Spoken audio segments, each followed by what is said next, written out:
무슨 소리냐? 너희 몸이 너희 안에 계시는 성령님의 전, 곧 너희가 하나님께로부터 받은 성령님의 전인 것과 너희는 너희 자신의 것이 아니라는 것을 너희가 모르느냐? 이는 너희가 값을 치르고 산 바 되었기 때문이라. 그러므로 너희의 몸과 너희의 영 안에서 하나님께 영광을 돌리라. 그것들은 하나님의 것이라. 고린도 교회 성도들은 자기들의 몸이 성령님의 전인 것을 몰랐어요. 근데 이 성도들 뿐만 아니라 이 시대에 많은 사람들이 자기 몸이 성전인 것을 모르면서 교회 다니고 있어요. 구원받지 않고 교회에 다니고 있다면 기독교인이라고 이렇게 얘기하시는 분들이 있더라고요. 그리고 구원받고 교회에 다니고 있으면 성도라고, 세인트라고 불러야 된다고. 예수 그리스도를 자신의 구주로 믿고 영접한 적이 없으면 예수님의 영으로 그 사람 안에 들어갈 수 없기 때문에 성전이 될 수 없어요. 근데 지금 본문 19절에 보니까 바울은 오직 주 예수 그리스도를 믿고 그분을 자신의 구주로 영접하는 그 순간 성령님께서 그 사람 몸 안으로 들어오셔서 그의 몸을 성령님의 전으로 삼으신다는 것이에요. 지금 바울이 우리가 이전에 3장 16절에서도 봤었죠. 너희 이렇게 복수를 사용하면서 교회 성도들 모두가 한 하나님의 성전이라는 것을 설명을 했었잖아요. 근데 지금 오늘 본문에 보니까 몸을 단수로 사용하면서 성도 개인이 하나님의 성전이라는 것과 그 몸 안에 성령님이 거하신다는 것을 또 강조하고 있습니다. 근데 이러한 관계는 예수님이 그 말씀을 하셨잖아요. 내 안에 거하라. 그리하면 내가 너희 안에 거하느니라. 근데 이게 말이 안 되는 거잖아요, 사실. 어떻게 주님 안에 거하는데 또 주님이 우리 안에 거해요? 이게 이해할 수 없는 말 같지만 우리 성도들 모두가 하나님의 한 성전이 될 수도 있고 우리 각 개인이 하나님의 성전이 될 수 있다는 것을 이해하기 위해서는 내 안에 거하면 내가 너희 안에 거하느니라, 이 말씀으로 이해할 수 있는 것이죠. 거듭난 성도들 가운데 자신이 그리스도의 몸에 속했다는 사실을 알지만 정작 자신의 몸이 그리스도의 지체라는 사실을 간과하는 경우가 적지 않아요. 그래서 다수의 구원받은 성도들이라 할지라도 자기 몸을 막 함부로 사용하고 심지어 음행을 통해서 창녀의 지체로 만드는 그러한 악행을 저지르고 있다고 말씀하고 있습니다. 네. 예수 그리스도의 피값으로 구속하신 성도들의 몸은 이제는 자신 것이 아니잖아요.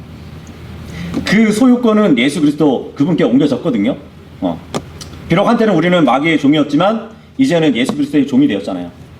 게다가 죄에서 자유롭게 되어가지고 의의 종이 되었어요.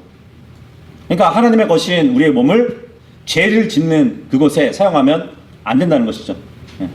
그것은 자기 주인에게 반역을 일으키는 종의 모습과 다를 바 없는 것이죠. 구약에 히스기야 왕이 있죠.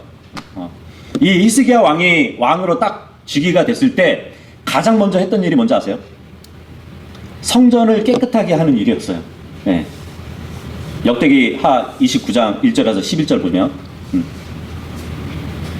성전을 깨끗게 하지 않는다면 거룩하신 하나님의 임재를 기대할 수 없었기 때문에 성전을 깨끗게 한 일이 있었단 말이에요. 마찬가지로 우리 몸이 성전이라면 무엇이 이 성전을 깨끗하게 할 수 있을까요? 예수님의 보혈로 깨끗하게 할 수 있겠죠. 그리고 말씀의 물로 우리를 깨끗하게 할 수 있겠죠. 로마서 6장 19절에 보면 너의 육신의 연약함 때문에 내가 사람들의 방식을 따라 말하노라. 이는 너희가 너희의 지체들을 종들로 불결함에 내어주고 죄악에도 내어주어 죄악에 이른 것과 같기 때문이니 이제는 바로 의의 너의 지체들을 종들로 내어주어 이처럼 거룩함에 이르라, 이 말씀을 하고 있습니다. 예전에 불결함에 내어주고 죄악에 내어주었다면 이제는 의로운 주님께 지체들로 종들로 내어주라고. 왜냐하면 소유권이 바뀌었기 때문에. 그죠? 오죽하면은 너희가 구원받기 이전에 행했던 그것으로 만족하라 그러잖아요. 죄악들은. 그래서 우리가 하나님을 영화롭게 하는 그런 삶을 살아야 되는 것인데, 이 10절에 보면 참 하나님은 인류를 높게 평가하십니다. 그 이유가 뭐냐면, 하나님은 인간의 구속을 위해서 무한한 값을 치르셨다는 그 사실로 입증이 되는 것이에요. 예수님은 죄인 한 명을 위해서라도 아마 지상에 오셔가지고 자신의 생명을 내어주셨을 것이에요. 그죠?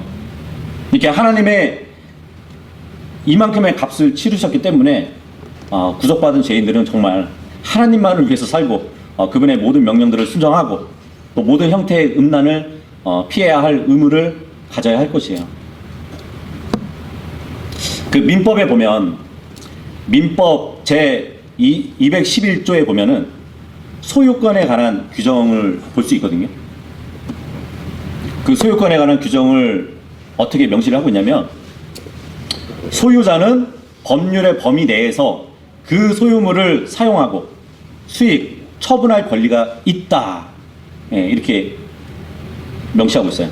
그러니까 다시 말하면 소유물을 갖고 있으면 법률의 범위 내에서 자기 뜻대로 사용할 수 있다는 얘기예요. 그렇게 사용해서 수익을 창출하고 또 마음대로 처분할 수 있는 권리를 갖는 것이라고 얘기해 준단 말이에요. 그래서 소유권은 모든 권리 중에서 가장 절대적이고 완전한 권리인데, 이것을 가리켜서 소유권 절대의 원칙이라고 이렇게 얘기합니다. 그러니까 하나님께서는 주님의 뜻과 원하시는 대로 그분의 소유인 우리 그리스도인들을 사용할 수 있다는 얘기예요. 우리를 통해서 성령님의 열매를 맺을 수 있잖아요.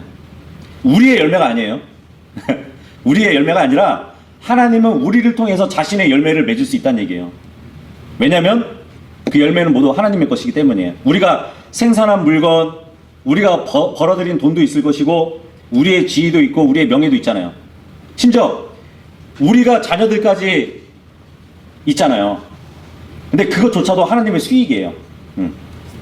그뿐 아니라 하나님께서는 우리를 살릴 수도 있고 죽이실 수도 있어요. 우리에게 안식을 주실 수도 있고 고난을 허락해 주실 수도 있어요. 왜냐하면 우리에 대한 소유권을 갖고 있으시기 때문에 처분 권한도 갖고 계시기 때문이에요. 그 모든 것이 소유권자, 하나님의 권리란 얘기예요. 다만 주님께서 이 모든 권리를 하나님의 법률 범위 내에서 행하실 것입니다. 그러니까 성경의 절대적인 그 권리 원칙 안에서 우리를 사용하신다는 얘기예요. 그러니까 성령님으로 인침받은 우리들은 우리의 몸에 소유권이 없어요. 우리를 어떻게 할 수 있는 권한이 없단 말이에요. 하나님의 말씀에 따라서 주님의 뜻에 순종하면서 주님 오실 날까지 살아가는 그 일만 있을 뿐이에요. 만일 어떤 성도가 그 뜻에 막 불순종하고 있다면 그것은 반역이라는 것을 명심해야 됩니다. 이 바이올린이 굉장히 유명한 것이거든요. 이 바이올린 이름이 스트라디바리우스, 유명한 건데, 세계적인 바이올리니스트가 누구냐면 이제 비발디란 말이에요. 이 비발디가 이 명품의 악기 스트라디바리우스로 연주한다고 이렇게 막 광고를 내면서 청중들이 모인 적이 있었어요. 음악회를 열었었어요. 그래가지고 바이올린을 탁 키는데 청중들이 다 넋을 잃은 거예요. 너무 이제 선율이 아름답고 하니까 완전히 도취가 된 거예요. 그래서 이제 사람들이 그런 얘기를 해요. 역시 악기가 좋으니까 저런 소리가 나는 것이라고. 청중들이 다 막 그렇게 얘기를 하는 것이에요. 근데 연주가 다 끝나고 나서 이 비발디가 바이올린을 탁 높이 들고 힘껏 내리쳐요. 바닥에 깨버려요. 바이올린을. 산산조각이 났겠죠. 근데 청중들이 막 놀란 거예요. 그것을 보고. 그러니까 옆에 있는 사회자가 그런 말을 합니다. 놀라지 마시라고. 저것은 스트라디바리우스가 아니라고. 그냥 일반 바이올린이라고 그렇게 얘기를 하는 거예요. 그냥 싸구려 바이올린이라고 이 비발디 선생님은 여러분에게 참된 음악은 악기에 있는 것이 아니라 누가 그 악기를 들고 있느냐가 중요하다는 것을 여러분들에게 알려주려고 지금 보여주시는 거다. 예. 많은 악기들이 있지만 그 악기가 누구의 손에 들려지는가에 따라서 연주의 품격이 달라지는 것이라고 그렇게 설명을 했다는 것이에요. 그러니까 뭐 성도들도 이렇게 다 가지각색이잖아요, 그죠? 하지만 누구의 소유권에 있느냐에 따라서 그 사람을 귀하게 이렇게 주님이 사용할 수 있다는 것이에요. 그리고 이제 이런 보석 본 적 없죠? 비싸서. 이 보석이 이제 오팔이라는 보석이거든요. 오팔. 근데 이게 그냥 두면은 뭐 광택이나 빛이 나지 않아요. 근데 누군가가 손에 꽉 쥐고 있잖아요. 그러면 눈부신 막 무지갯빛 광채를 내뿜는다 그래. 신기하죠? 그래서 이것을 교감의 보석이라고 불려지거든요. 성도가 주님의 손에 딱 붙들려 있는가가 중요한 것이에요.